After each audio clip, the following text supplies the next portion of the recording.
BronxNet. Your voice, your views, your vision.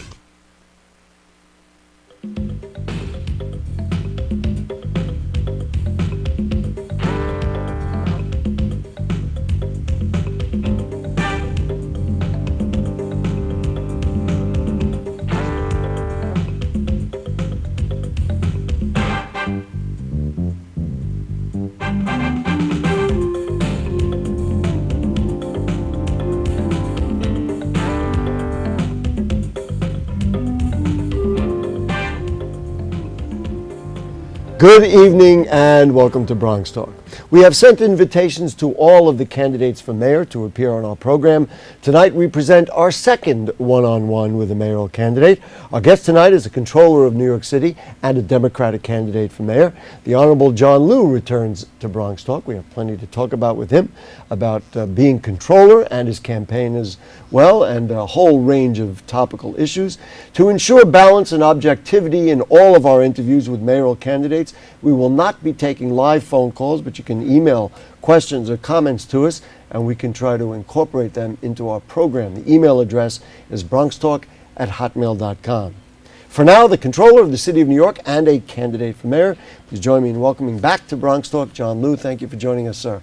Great to be here. So, Gary, you invited all the others as well? We did. Oh, boy. And they're not, where are they? You know how many times I've been on Bronx Talk? I thought... we were trying to count before. It's a couple of times, and I think we did a debate when you were... Yes, when I was running for controller. When you were running for controller. That's right. Which you, whether you won the debate or not, I don't know, but certainly history I won the will show. election, that's right. That was most important. All right, let's get right to it, and I know people want to hear you talk about this. Two former fundraising associates were convicted of wire fraud involving illegal campaign donations. On New York One last week, you defended them, saying you are the target, and you're pinning hopes on an appeal.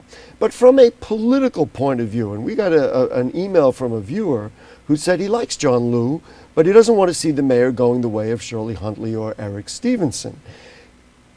Can you win against formidable competition? The public advocate, the council speaker, right, a former candidate for mayor, and others. If people have a choice and a close choice, they say, you know what, he's got a tainted record, let's look for somebody else. Can you win this race with all of this swirling around? Well, Gary, I don't think my record is tainted in any way. First of all, my record as comptroller has been one that I'm very proud of. We've been very vigorous with our audits and contract review. We've saved billions of dollars for the taxpayers. We're continuing to look into the potential waste that we've seen in the Van Cortlandt Park project, the Croton Reservoir project, filtration plant. We've also got an issue with regard to our pension funds. I've been improving the process. We are now over 40% cumulative returns on the pension portfolio, and I've saved money and created jobs in the process by accessing the capital markets to optimize our debt burdens, to lower the interest rates that our taxpayers have to pay on the bonds that we issue for our schools, roads, bridges, and parks improvements. So my record as comptroller is not tainted in any way. I'm very proud of the record.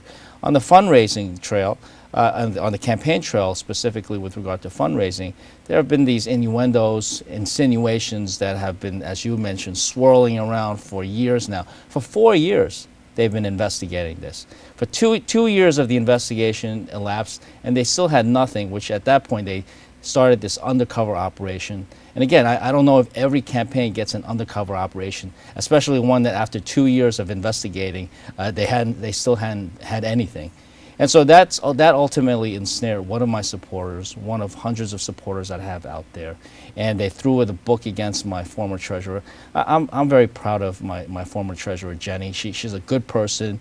Did she make a mistake in judgment? Yes, she called her ex-boyfriend and said something that she shouldn't have said in terms of offering to reimburse a contribution. But that never happened. And was that really a federal crime? I mean, you know, no one in my team has ever been accused of taking money, taking bribery, or anything like that. There was the innuendos of a massive straw donor scheme in my campaign. You know, after 4 years and this lengthy trial that lasted a few weeks, what did they establish? they established a small number of straw donations out of the 6,000 donations that I've had. And there was no way, even according to the testimony, no way that my campaign folks could have known about it. So, we're going to refund those contributions. There's several $1,000s there out of $3.5 million that I raised. So, look, as I said, and I guess you saw the show, I don't question the motivations behind this investigation. But I'm very proud of the fact that if any other campaign was held to the same level of scrutiny and the same level of investigation, my campaign and my folks would come out head and shoulders above everybody else. You had said, and you're suggesting here that it's going after you. Are there political enemies? I mean, is this about because you're the first Asian candidate for mayor? Who has it in for John Liu to go to this length to do 4 years of investigation and wiretapping and everything else? Well, I'm a candidate for office and a current office holder in New York City, which, in my unbiased opinion, is the greatest city in the world. And in this city, politics is not, it's a full contact sport, no question about it. And so I don't complain about what people do politically or otherwise, and I never question the motivations behind this investigation. I was always the first to say, if anybody thinks something is wrong with my campaign or thinks something is not fully above board, by all means, look into it, investigate it thoroughly. But at this point, we've got 4 years of an investigation, thousands of my supporters being interrogated, 1 million documents reviewed, and they even listen in on my phone conversations for what I've been told is an unprecedented 18 months. And what do they have at the end of all this? A prosecutor saying in his closing summations in the trial that I must have known about all of this stuff because we used code language like a fundraiser was Richard's event. Gary, if you haven't fundraiser for me, and I hope to persuade you to do so. It's not going to happen. Okay, but say you did. Yes. I guess what we would call it. Gary's event. And is that so different from any other campaign? The point here is that I fundraise like everybody else, everybody except Mike Bloomberg. I wish I was like him and I could just write my own campaign in one big fat check. But the reality is that I fundraise like everybody else. I've held myself to very strict standards. We don't take contributions from people doing business with the city. As controller, I don't take contributions from Wall Street. And yet somehow I'm the only campaign that's being investigated. Fine, I can live with that. There's politics or whatever. But if other campaigns were held to the same level of scrutiny, I think we would come out shining. Your campaign put out something positive for you today, saying that 3 Manhattan political clubs endorsed your campaign. How significant is this? Does this mean anything really, or is it just, well, that's nice, but I don't put a lot of stuff I'm very proud of the fact that last week about half a dozen organizations held endorsement votes, and these are Manhattan reform clubs that are not leadership driven by any stretch of imagination. These are secret ballots held amongst the club membership, the bona fide club membership, and we had a clean sweep of all the clubs that held membership votes in terms of who the members thought the club as a whole should endorse for mayor of New York City. I won every single one of them. It wasn't 3, it was actually 5 and 1 in progress. So I'm very proud of the fact that these are grassroots voters. By the way, these were all secret ballots, so no one's vote could be influenced in any way. And I won the vote at each and every one of them. It's not like I won some of them or I won half of them. I won all of them. Here in the Bronx, with a rather large amount of fanfare, Borough President Ruben Diaz Jr. went for Bill Thompson. Was that disappointing to you? What do you think? It's disappointing. I think very highly of Ruben. But in the Bronx, there are some clubs that are going to have their endorsement votes as well. None yet. And I look forward to competing fairly in all of those clubs that are going to have a vote of their membership. I think I'll do quite well. And as you know, I'm here in the Bronx almost on a daily basis. This is a borough that I'm very fond of. Although I cannot claim to be a Bronxite, I certainly would love to at some point, but I've spent a great deal of time in my young years as well as recently. You went to school down the block here, right? Down the block, yeah, literally down the block. As controller, I've paid a great deal of attention to the economic development that's taking place or that should be taking place here in the Bronx. And as mayor, you will see me quite a bit.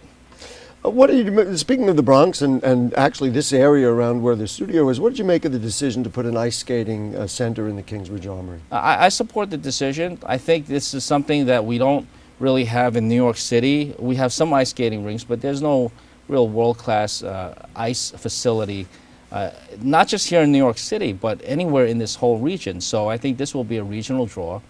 The jobs that will be created are going to be good living wage paying jobs, and it will be a complement to the economic activity that we already see taking place in the Bronx. It's not going to be another retail establishment that potentially gives people really low wages and just displaces similar economic activity from the nearby blocks. So I think this will be a tremendous boon to the Bronx. I give kudos to Ruben for making this happen. And I look forward to the jobs that it'll create right here for Bronxites. On this show, maybe about a month or two ago, he was sitting in that seat. The borough president said that the Fresh Direct project, when I said to him and we laid out some of the objections, and he said there's 3 words: jobs, jobs, jobs.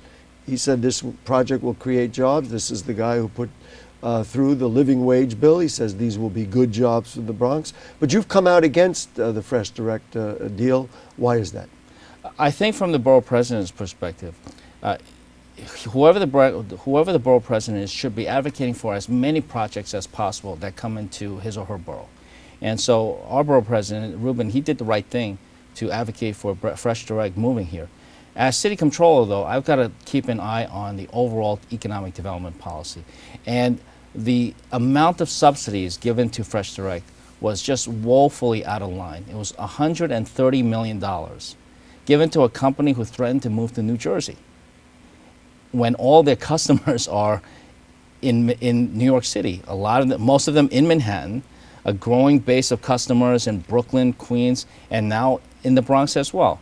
The thought that they were going to move to New Jersey and we needed to give them $130 million of taxpayers' money to get them to stay in New York. It didn't matter which borough they were going to stay in or move to, whether it be Bronx, Queens, Brooklyn, or Manhattan, or even Staten Island. The point is that that's too much. And it's not just Fresh Direct that I've criticized. There are other projects involving huge subsidies to big corporations that I think were unwarranted. And who's to say that even if Fresh Direct did somehow follow through on their threats to move to New Jersey, for $130 million, I bet you we could have created a competition. We could have created a company that would have much more successfully competed against Fresh Direct, based in New Jersey, for our customers right here in New York City. The lawsuit that's out there is about environmental concerns, not about these issues. And I'm just curious if that other situation didn't exist, would you still say this process is a flawed process? I would, but I was also getting to some of the environmental issues. You have the South Bronx, which has long complained about environmental injustice and the fact that we've got very high asthma and health disparities in the South Bronx area. I've been to a number of forums where people are very upset over this deal. So I think the whole process has not completely played out yet, but community review and input is essential to good government.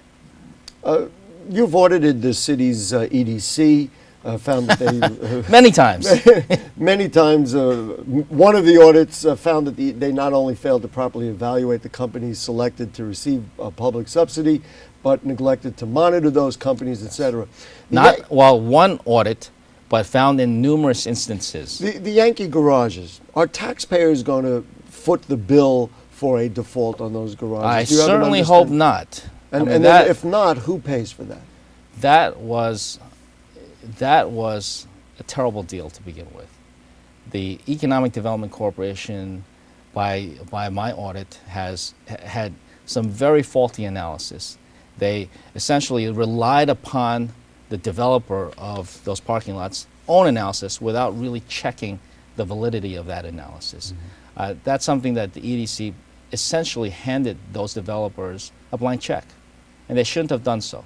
And so we're hoping, and we're trying to contain the situation so that when the bonds default, and it looks like they are going to default, then that will be taken care of in whatever reorganization that's going to take place with that developer, and not be subject to the taxpayers, or I should say the taxpayers should not be subjected to that default.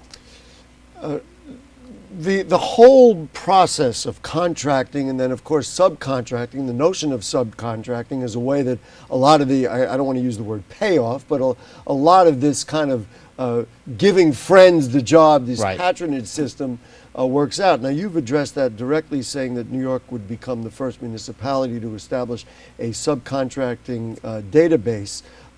Would this hurt business? Do you think ultimately people will say, you know what, I'm not doing business with the city because now then, it'll be oppressive monitoring those kinds of No, things? it's not oppressive at all. This is transparency, and we're talking about taxpayers' money here. Let's be very clear. The contractors who work for the city of New York are subject to some very strict requirements, as they should be. I mean, this is taxpayers' money. Unfortunately, we have seen a proliferation of subcontractors that are not subject to any of this scrutiny. And this has created a lot of problems. For example, you may recall the City Time fiasco, a project that was supposed to cost $63 million. And by the time I took office as comptroller, the City Hall had paid more than $700 million. A lot of it going to subcontractors that were kind of flying below the radar. My office, number one, I'm very proud of the fact that we stopped any additional money from going into the implementation of City Time. And we were able to start an audit that then led to an investigation that ultimately recouped $500 million for the taxpayers of New York City. But a lot of the waste was caused because it was very difficult to keep an eye on the subcontractors. And City Hall itself didn't help the situation because they kept hiring layers upon layers of consultants to watch other consultants. They would manage their first set of consultants by hiring another set of consultants to manage the original set of consultants. So the subcontracting process that I'm very proud of putting a system in to oversee will ensure that the subcontractors are held to the same level of scrutiny as prime contractors, and therefore we don't waste taxpayers' money. Another project, and you've already alluded to it, that is way over budget is the Croton water filtration plant. The last numbers that we saw were over $3 billion. It was predicted at, maybe at $1 billion. The whole deal was predicated, or at least from a political standpoint, on a trade-off for parkland and park improvements. We've also seen, and we've studied it on this show a number of times, that park improvement money has not gone to where it was supposed to within the specified amount of time. Adolfo Carrion, when he was in that chair just a couple of weeks ago, said if he's mayor, he's going to make sure all the promises are made good. If you're the mayor, is that really realistic at this point? Can you come up with the money? Can we really make good on those promises? Or is this one of those that you say, well, bad deal and we'll just use it as a loss and move on? Well, there's a few different issues here. First of all, it's not just the parkland, it's also jobs. Jobs for local Bronx residents. Where are the jobs? It doesn't seem like they've materialized, even though... Certainly not through that project. I think the numbers showed it was between 18 and 20% at its highest. Nowhere near the promises that were made. And this is a project that is many times over its original budget already. Specifically on the... And so whoever the next mayor is not going to be able to recoup the money, the billions of dollars that have potentially been wasted in this project. Mm-hmm. On the issue of the $240 or $250 million of park improvements that were part of the deal, I think the next mayor should make the commitment, and I certainly make that commitment today, that whatever was promised to the Bronx residents, whether it be by my administration or previous administration, the city should make good on. On that particular issue, this is an issue that Assemblymember Dinowitz goes after me every time he sees me, and so we are nearing completion of an audit that looks to see if, in fact, the Parks Department made good on its promise for an additional $250 million worth of park improvements, or did they simply continue to do what they were going to do in the first place and just move the money and never then really added. Recategorize that as part of the Croton Reservoir project? Nonetheless, there is another 5.6% increase in the water rate hike, which they say is directly related to that. I mean, this is an ongoing issue for the taxpayers of the city of New York. I don't know if it's clear that it's directly related to this They said it project. was. Yeah. Who knows what? I mean, think about it. It's how ridiculous is this that this this year, the implication from the Bloomberg administration was, hey, great news. It's only going to be a 5.6% increase on your water rates. Good news, because for 4 years previously, there were double-digit rate hikes. I mean, this is ridiculous. It's pretty clear that the amount of money being charged and collected through our water rates is more than is actually needed to maintain the water and sewer infrastructure. And that shouldn't be the case. It then simply becomes no more than a backdoor tax that is very regressive in nature and people can't afford. You're proud, and your office is proud of a new online tool called the People's Budget NYC to give the public a chance to vote on city budget proposals. Now, I've had discussions with any number of elected officials who say, you know what, we don't do government by proxy. We make our own decisions. We get a feel for what the people want. Is this really a useful thing, or just kind of something nice that the controller came up with that'll make him kind of feel good and be a good popular well, sort look, of move? I hope people feel good about it, but this is something that President Obama has done. This is something that members of Congress have done. And so we're happy to bring this, what they call crowdsourcing technology, to the residents of New York City. First, let's take a look at the people's budget. I have always had an issue with this ridiculous budget dance that takes place every year. The mayor in spring comes out with his proposed budget that invariably includes elimination of library service, closures of fire companies cutbacks of after-school programs, all things that people need and therefore complain about the potential of those cutbacks taking place.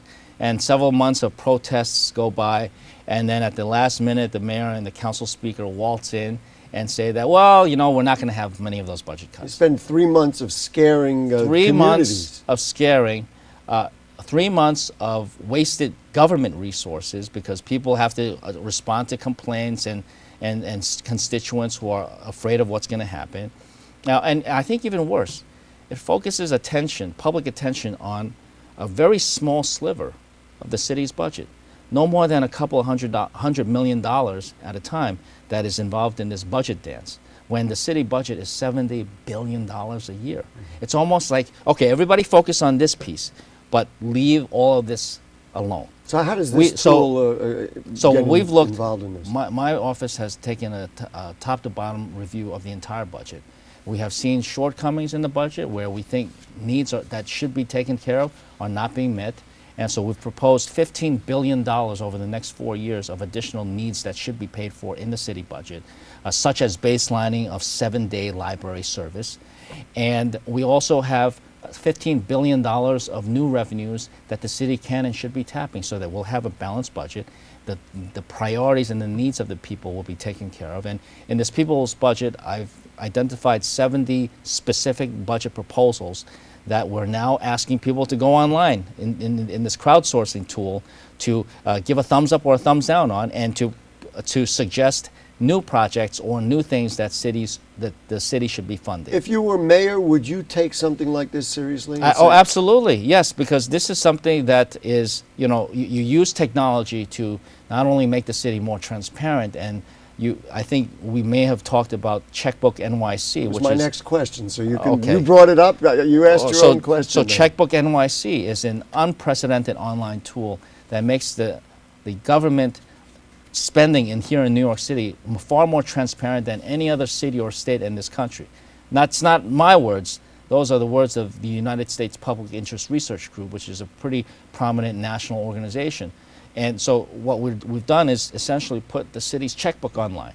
Anybody can log on to checkbooknyc.com and take a look at all the expenditures that we make.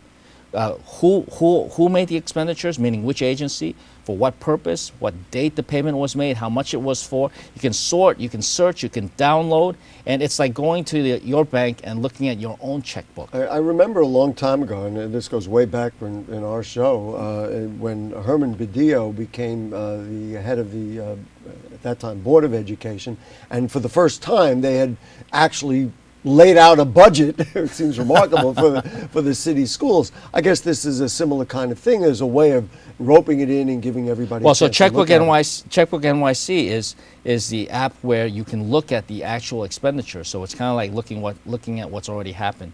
The People's Budget. It's at www.peoplesbudgetnyc.com. that is a way for the public to give input into what they think should be part of the city's budget. And that's, of course, prospective looking.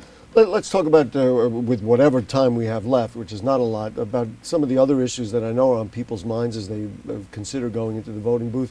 Do you support the emphasis on testing that this version of mayoral control has brought? No, I think well, go ahead. Absolutely not. I think the testing has gone too far. Now, I don't think we're going to get away completely from standardized testing, and the annual standardized tests should take place. It's what you do with those results, though. And in these years, we have seen the overemphasis on these results to the point where the mayor wants to make them the overriding factor in teacher evaluations, decisions on about whether... 30 seconds. Give me what a vision of what Department of Education looks like under a Mayor John Liu. The Department of Education will be in charge of running schools, not as business divisions reporting up to DOE Corporation, but as schools, as places of learning where teachers are relied upon and trusted to teach, where principals are trusted to lead their schools, and where kids are not tested, they are taught. How do you react to requirements for a teacher evaluation system? How would that negotiation or dialogue have gone under a John Liu administration? If that dialogue was finished, as far as most people can tell. The teachers union and the chancellor had come up with an agreement, and at the 11th and a half hour, Mayor Bloomberg scrapped it. And in the process, we lost hundreds of millions of dollars for our public school kids here in New York City. If I had been in charge, if they had come up with a plan, a solid plan already, I would have said, okay, let's move forward. Let's not lose any money, and let's move forward with this evaluation plan that both the chancellor and the leaders of the teachers already came up with. So I hope you'll come back to BronxTalk so I can get to the other 24 questions I have for you. I'm available next Monday, Gary. Thank you so much. You don't have to have the others on. Well, that'll be up to them. John Liu, thank you for joining us. We always appreciate your input onto the show. And folks, if you have further comments or questions on anything you heard on tonight's show or anything going on in the Bronx, then email them to us at bronxtalk@hotmail.com or make a comment on our Facebook page, and we'll read those on the air during a future edition of our program. Archives of our program are available at bronxnet.org. You click Bronx Talk on the right-hand navigation bar. You can become a fan of Bronx Talk on Facebook. I'm going to ask the controller to do the same thing. Next Monday night, another Democratic candidate for mayor will join us. Sal Albanese will make a return to Bronx Talk. He was last on the show. Do you know what year? It's 1997 when he ran for mayor the last time. Bronx Talk, of course, we're here Monday nights, thanks to Jane, our producer, and to Shirley, our director, to Dina, our studio coordinator, and to all the cast of thousands. And to you, we'll see you next week. Good night.